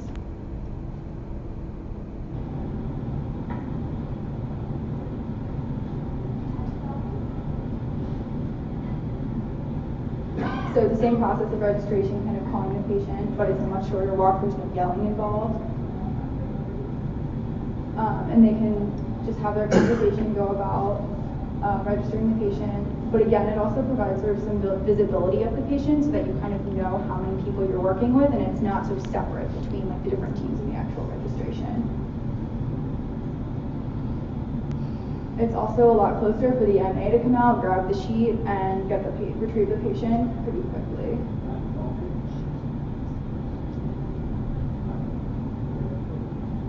So we kind of feel that it streamlines the process of registration and check-in, which right now feels pretty kind of out of everyone's hands, and especially the clinician's hands. So the advantages of this current prototype are a more personal patient experience, because as we've kind of repeated over and over again, you guys are seeing a ton of patients, and it's this big barn, and it kind of feels impersonal, and this way you kind of like silo, so it feels more contained in like a more individual office experience. You prevent patients from getting lost in the waiting room or overlooked, thereby improving clinical scheduling. So I think when you actually have visibility on the number of patients that are supposed to be seen by each team, you can kind of gauge, even from a clinician standpoint, if they just kind of look out and see, okay, I've got 6 patients sitting in this waiting room, so that's how many we've got left, or however they want to slice it. And it also streamlines the check-in and registration. And the MAs felt that it eased their workload by decreasing walking distance, and they won't be shouting or spending time kind of looking for the patients all across their waiting room, which we definitely saw was an issue. We also saw patients kind of falling between the cracks between check-in and registration. They would check in and they would never actually get registered, but this kind of prevents that because registration can actually see who they are in charge of. The other thing we kept seeing from the clinician point of view was that, especially from the resident's point of view, it seemed that they felt like check-in and registration were super inefficient. And I think part of it was that it sort of felt out of their hands, and they couldn't really see, the number of patients that still needed to be checked in, still needed to be registered in order to then get roomed. And it is an important part of the process, clearly, for the patient to get seen, but this way you can kind of silo them and see how many patients need to be seen still. Okay, so while we had the prototype set up, we did a little bit of a quantitative study. As Liz was saying, we modeled Team 1. And as she said, it was the team with the longest walk for the MAs as they go from their workstation out to registration to pick up the patient paperwork and then back. So what we did was the 4 of us who were there creating the prototype, we all started from the Team 1 MA station. We walked out to registration, turned around, and walked back to one of the rooms in Team 1. And all this, when we keep track of the number of the steps we took, we did the same for the current design and the prototype design. We found that in the prototype design, we cut off about 40 steps on average, and that amounts to about 20 seconds. Whenever you consider that an MA would room dozens of patients in a day, the time and steps really add up and can become significant. There were also some potential disadvantages that we didn't want to neglect when we were creating our design. So the first is that in learning any new process, there's going to be a learning curve that we would just have to make sure people were on board with. And though when we were talking to the people who are in charge of registration and check-in, they were generally receptive to this. That would, of course, be an issue with any kind of change. In our initial construction, the people doing registration couldn't easily go back and forth between pods, and we thought that could potentially increase in efficiency and increase the time it takes to get registered. So we hope that with our new three-way model, that'll account for some of that. We all still need to work out where exactly referrals will happen, and need to figure out exactly how wiring this would work for the computers in their new location. Some other things that we wanted to take into consideration were how the people doing registration would feel sitting across from the patient, or sitting next to the patient as opposed to sitting across from them. Would this undermine the sense that they have of being the one guiding this process? We wouldn't want that to happen. And we wouldn't want the front office to feel like their space is being cut into. And of course, the element of change that I mentioned and the cost aspect. So the most significant cost will probably be the electrical wiring. As you noticed from our designs, we have the registration desk separated into two silos within 4 domains. So we need to make sure that they all receive electricity and the computers can function. So we need to get electricity there. And the cost of electrical wiring really varies a lot depending on the contractor and the number of outlets you need. So this was an estimate based on a typical office space, so it could be lower or more than that depending on the needs of that particular space. So the desk, we estimated based on steel case, furniture, and other furniture suppliers we looked at, would cost maybe around $5,000 to $6,000. It depends, but they're customizable desks and they will last a long time. Because we are dividing, we're getting rid of the registration space that is currently there and sectioning off into domains, we may need additional chairs, and that would be a minimal cost. The temporary walls, what we noticed when we went to prototype our design, even just with whiteboards, which are a minimal cost, it looked so much better to have it sectioned off and the space was much more digestible. So while our designs, ideally that would be the solution to take even something as simple as just getting a divider, really makes the space more manageable and digestible. And we found dividers with sound dampening effects that were ranging from like $300 to $500 each. So it's really a minimal cost. And wall decorations, it just depends on your needs. Like you can choose to have them, you can choose not to have them. So they shouldn't be much of an extra cost.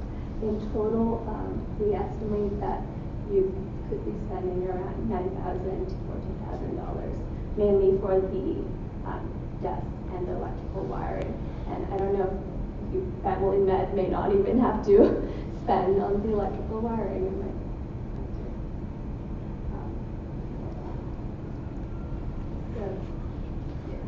So future considerations if you do decide to go this way are patient flow simulations.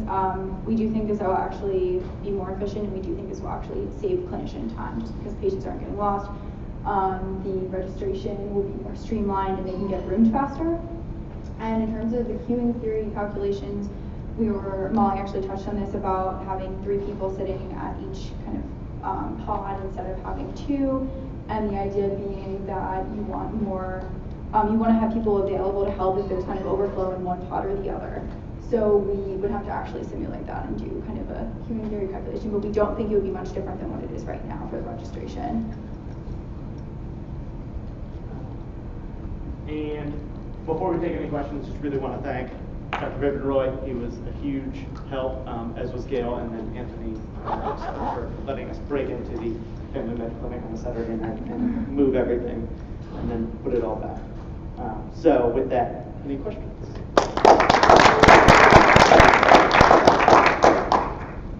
Yes? In your, so I applaud you for your innovative designs. Thank you. Are the total number of waiting room chairs the same in the new design as were in the existing situation today? Great question. So the question was the number of chairs pre-design versus old design, and actually we increased the number of chairs with the new design. By how We much? utilized, I don't know, by 20. Yes? Do you have a sense of like the utilization of the waiting room area? Like, are all those chairs always occupied, or what is your sense based on your observations? Great question. Repeat the question. Number of seats utilized in general in the waiting room. I know from my observations, they were mostly full. Obviously, everyone wants one chair in between everyone else. So that comes into play. But for the most part, I would say it was fairly full, especially when they were very busy. I don't know if you guys saw anything else. It seemed to vary in unexpected ways. At times it was much fuller than others, and a lot of chairs were probably being used for bags of belongings.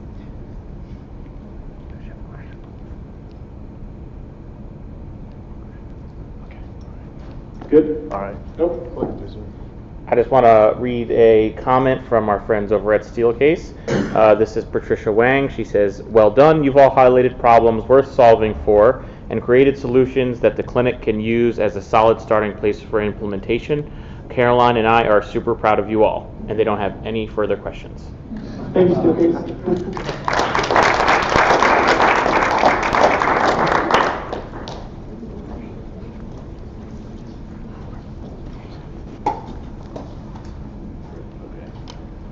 All right. So how does this work?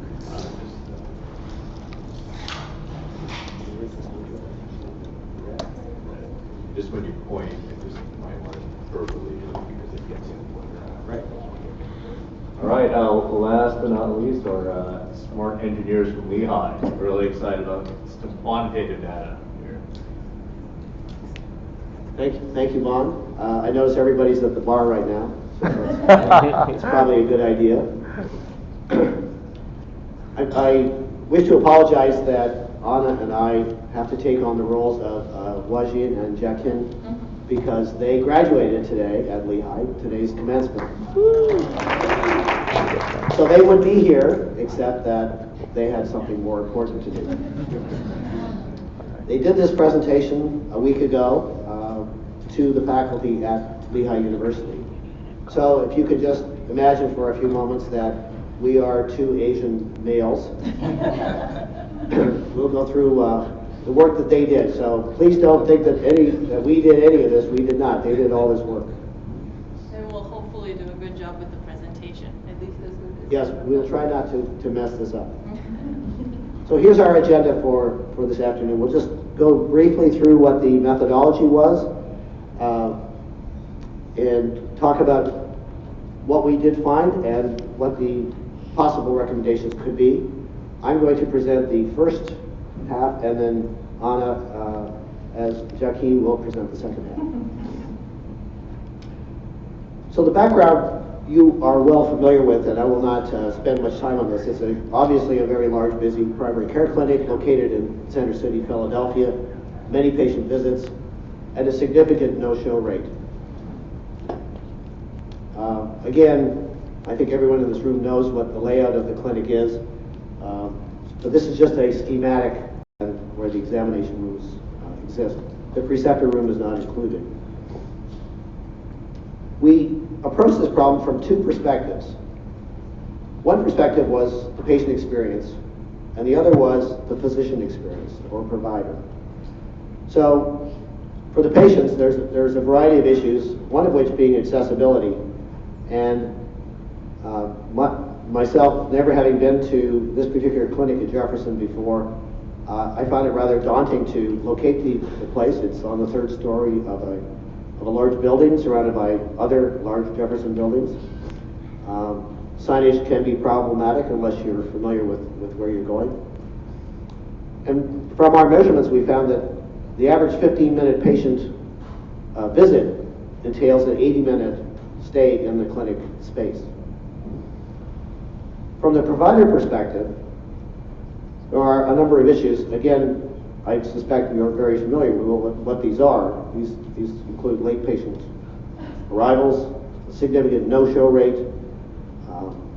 From our measurements, a 3-hour clinic session generates at least 5 hours of work for the clinician. And the clinicians have the perception that they're squashed into a small space, that they're quite constrained. I should mention that the things that we studied in this, we created a model. So the way that we created our model was to look at the 2 3-hour sessions each day. So we did not look at the evening sessions or the Saturday session. So just keep that in mind when you're thinking about what we found. In terms of methodology, the basis for our methods was essentially direct observation, and a number of people were interviewed by the 2 students, not only including physicians, but also medical assistants, registration staff, and others. They also observed the clinic area. They were not given permission, with one rare exception, but they were not given permission to actually see the clinical process within the exam room. So again, this research is constrained by the fact that when we talk about what goes on in the exam room in terms of the history and physical and recommendations, we did not model that because we really did not have access to that data. And that may be something for us to consider for the future. It was very good of Dr. Valco and Dr. Markham to allow the students to shadow them. And this gave them a lot of valuable information. I'll just briefly point out this very simplified process map. You can see at the top left corner, the patient arrives, does check-in. The orange boxes are the areas where they wait. So there's quite a bit of waiting that's built into the system. So after check-in is a wait, then they get registered, then they wait, then they have a vital sign test, then they wait, then they go into the physician exam room, where there may be some waiting within that room, depending upon whether they are seen primarily by the physician or perhaps by a medical student, which is at least half the time medical student sees the patient, and then the physician comes in. And then the decision is made either that the patient can be discharged or they get a referral. We looked at what the capacity of the clinic is. So just doing some very simple math, for each day, 2 3-hour sessions, and again, ignoring the evening session, we have 6 hours of time. And if you assume that every appointment is 15 minutes, that means we can schedule 336 patients. If you calculate in the 15% no-show rate, that means of those 336 patients, only 284 actually show up. However, with our 6 hours and our 14 physicians, so if you look at line 2 there where it says 4 physicians, team 1, 4 physicians, team 2, etc. So we have 4 physicians on every team except for team 4, which has 2. And since we know that the mean appointment time that actually happens in the exam rooms is 21 minutes, if we actually looked at a 20-minute appointment time per patient, we realize that the actual capacity is not 284, but 252. And this graphic shows the difference between what our hypothetical capacity is, the actual number of patients who arrive, and the actual capacity. So we always end up with an overflow of patients. This overflow represents about 11% of our arrived patient volume, which means that we're actually giving each of our physicians in this session 640 minutes of extra work every session. And this means 46 minutes per physician. over a 6-hour session. So I will turn it over to Anna to discuss the results. Thanks, Terry. So I want to go back a little bit to this. Okay, yeah. I'm not used to working in microphones because usually I can project just fine. So what this turns out to be is that every time we schedule 6 hours of patient-physician time, we're actually planning or should be planning for 6 hours and 46 minutes actual physician and patient time. And that's helpful as you build schedules forward, as you get visibility into it. You can kind of start seeing that whenever we say a session or a day takes 6 hours, it actually takes almost 7 hours. So the way we tackle these kind of problems, it has a lot of different constraints, a lot of moving parts. So we took some of the historical data, we also took some of the observed data, and then we put that into a simulation model. So this is a discrete event simulation model, actually on computers that have the software. This runs in real time and it builds the queue. But what it does is that it takes the data that is observed or obtained historically and it generates what would happen in this clinic over a period of time, a day, a week, so on and so forth. So I don't want to go into details. All the blocks have specific meaning, but the color codes actually align with the flow. So you see there is a the lower right corner. Okay, yeah. So the blue area represents the front desk where the check-in happens. Then there's the registration area. Then there's a big block for the waiting room. This is where a lot of the delay in the waiting is happening. There's more waiting in the exam room. And finally, the process ends through either discharge or referral. So this allows us to actually look in and analyze how the system behaves over time under the different impact of the different constraints. And we can isolate what's happening, or rather the behavior of the system is driven explicitly by 3 main constraints. And we label those the physician constraint, the MA constraint, and the exam room constraint. And again, remember that we're looking at this from sort of like a higher level of magnification, so we didn't, like you guys, go into the exam room to see what's happening over there. So let's see what our, by the way, any model is basically just as good as the modeler. So what we did is we took some of the data that was given to us, built the model, and then validated it by generating data that resembled the rest of the data that was given to us. So we have a pretty high confidence in the results of this. So in terms of the physician constraint, basically where we are right now, we have about 4 physicians per team. This is a typical team, so team 1, 2, or 3 in a typical during the day session. So right now, with 4 physicians per team, the waiting time for the physician in the exam room averages about 35 minutes for each patient.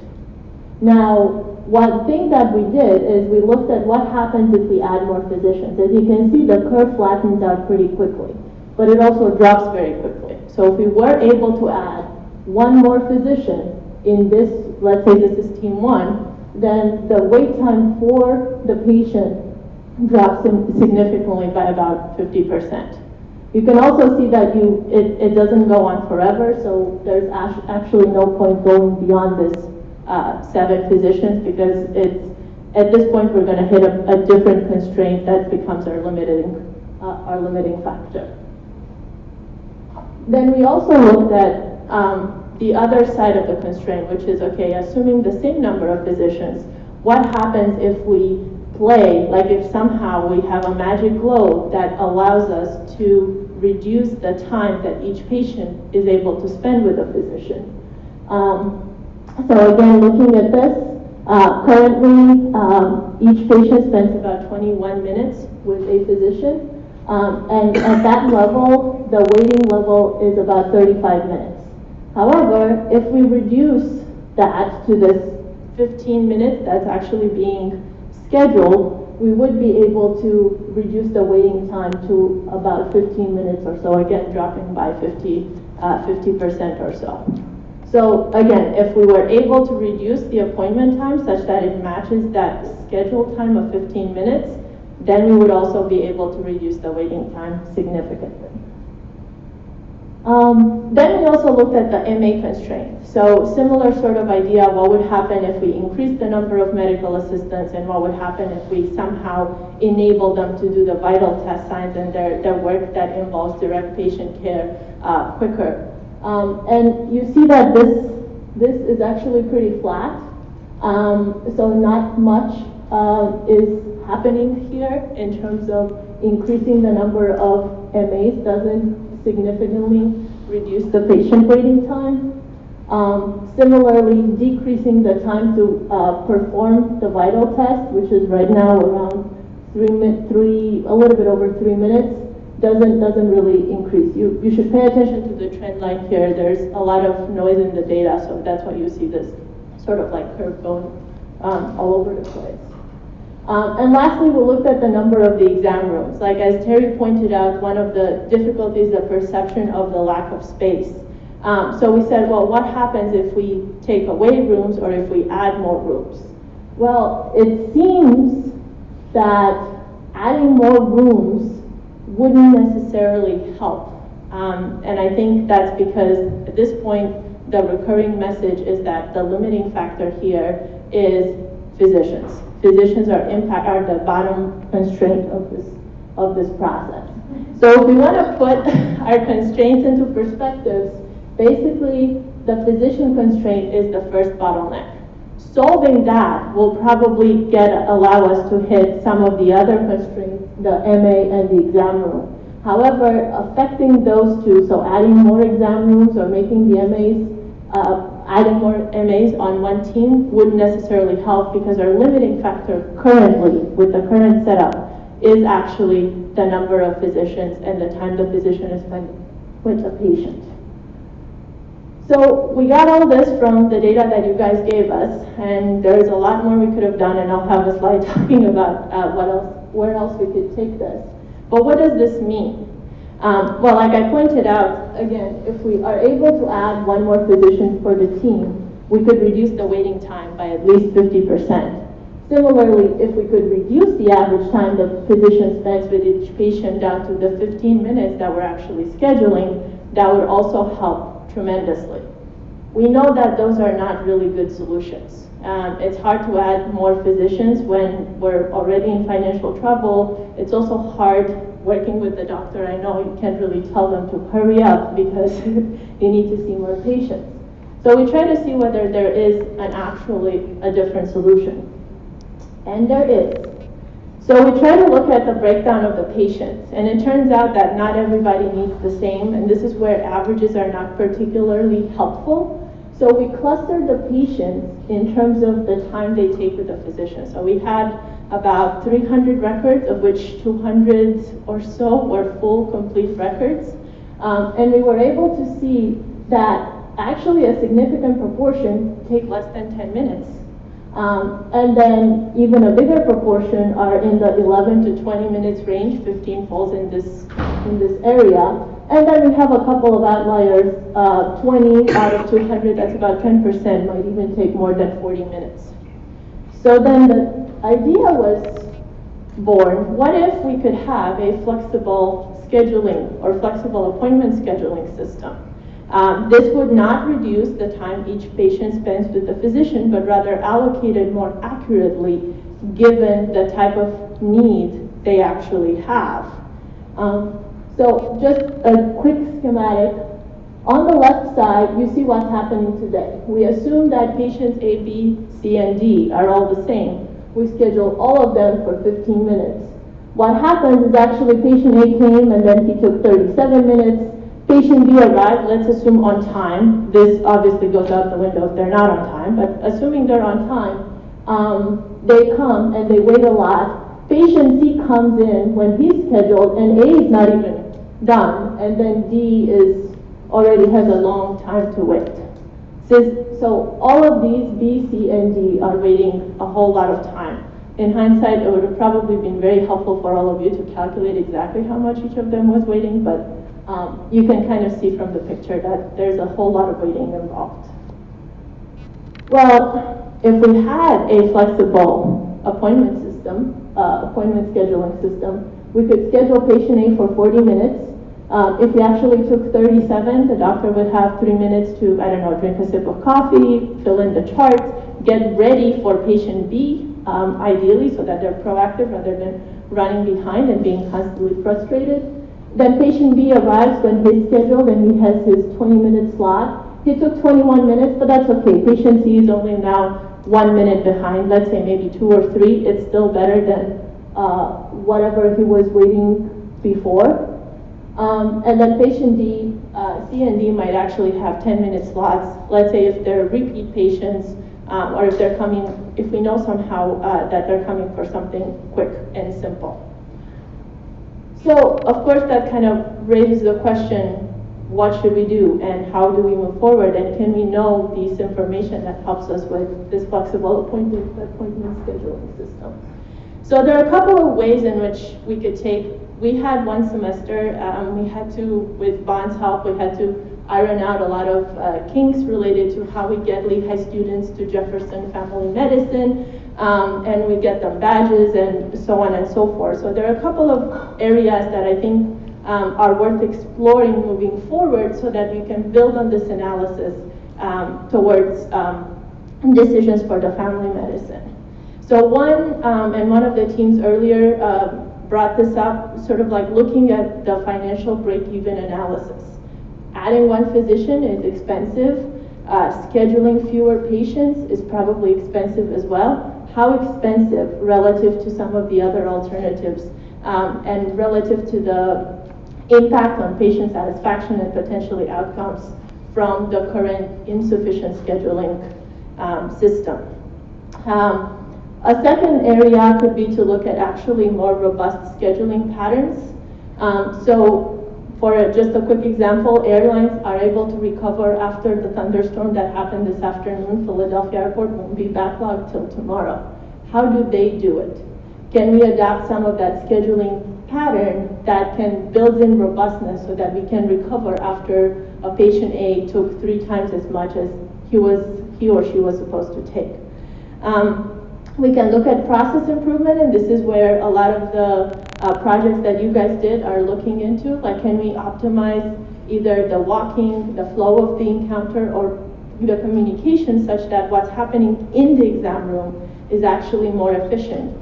So the overall appointment time goes down from the average of 21 minutes where it is right now to below 15, so then we can actually match the scheduled pattern. And lastly, can we do some predictive modeling? So these days, based on what you're searching on the internet, Target knows and can recommend what you want to buy next. So does Amazon. Can we figure out 2-3 questions that we might ask at the time of making the appointment that, combined with perhaps some history of that patient, could inform us so we can more accurately predict this is likely, with a 80% likelihood, this patient will take 10 minutes. With an 80% likelihood, this patient might take 40 minutes. And use that kind of information in how we schedule them. So these are some of the cool things that we can do now that we kind of have that visibility and that foundation that we can build on. So we also would like to acknowledge all of you for all the help that you have given us, and this is the slide that they put together, so our names are there too. But thank you very much for all the help and for the opportunity to work on this, which is a pretty interesting problem from our perspective. We hope to be able to work on this in the future as well. And please let us know if you have any questions.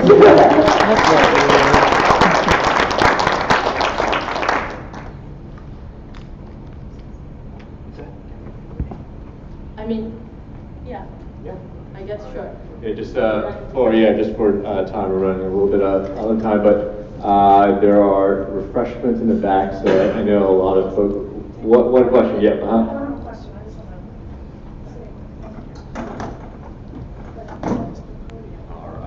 I should also say, on behalf of Wajin and Jakim, they love their time at Jefferson and their interaction with all of you and they're most grateful for this experience and this opportunity. Thank you.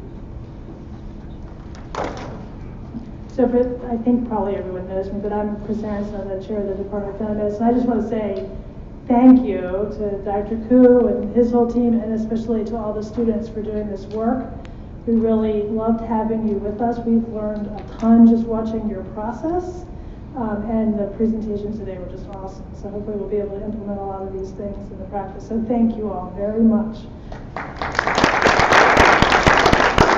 All right, we'll sign off with whoever's watching, so if you are. And yeah, so healthcare is complex and requires us to partner with designers and architects and healthcare engineers. So this is great. So really great job today, guys. And I think there's some.